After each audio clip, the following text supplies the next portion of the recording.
Big Bang cosmologists try to tell us that we know the Big Bang definitely happened because of the cosmic microwave background.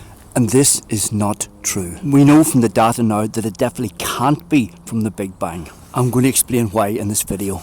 Big Bang cosmologists predicted that there would be some kind of residue of light from the Big Bang, and because it's so old, it should be in the microwave or the radio wave frequencies. This for a start doesn't make sense, because if we had the Big Bang coming from a single point, any light coming from the Big Bang would have gone outwards.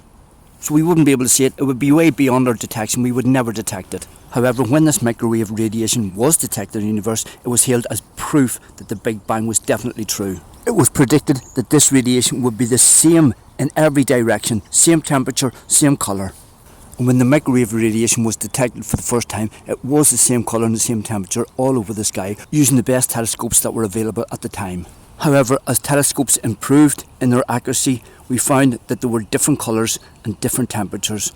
Very slight differences, but very important, which are indicated by the blue and the orange zones in the image here.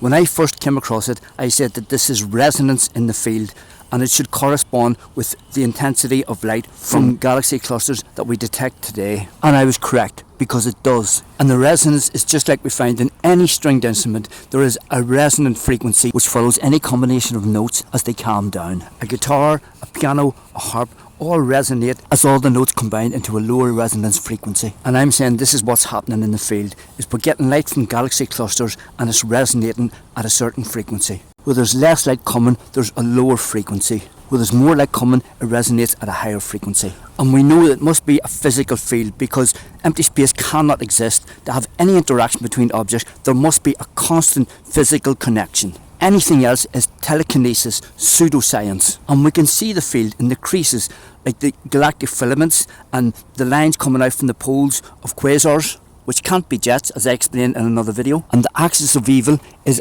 a line which corresponds to the plane which the planets revolve around the sun in our solar system. Probably called the axis of evil because it absolutely kills the Big Bang stone dead. And it is perfectly consistent with my theory of the field, because as we have compaction of the fabric by the planets, we're going to detect that crease in the microwave radiation. The James Webb found galaxies which are more massive and more mature than the Milky Way, which Big Bangers say took 10 billion years to form at least, which is kind of like the immaculate conception of the universe giving birth to fully grown adults. The Big Bang is flat earth type science. Take one or two bits of scientific evidence, build science fiction around it, and aggressively shut down any person or evidence which proves us wrong. The main difference is Big Bangers have massive money, control over peer review, media and universities. But if we want to really understand the universe, we have to be scientific and face the facts.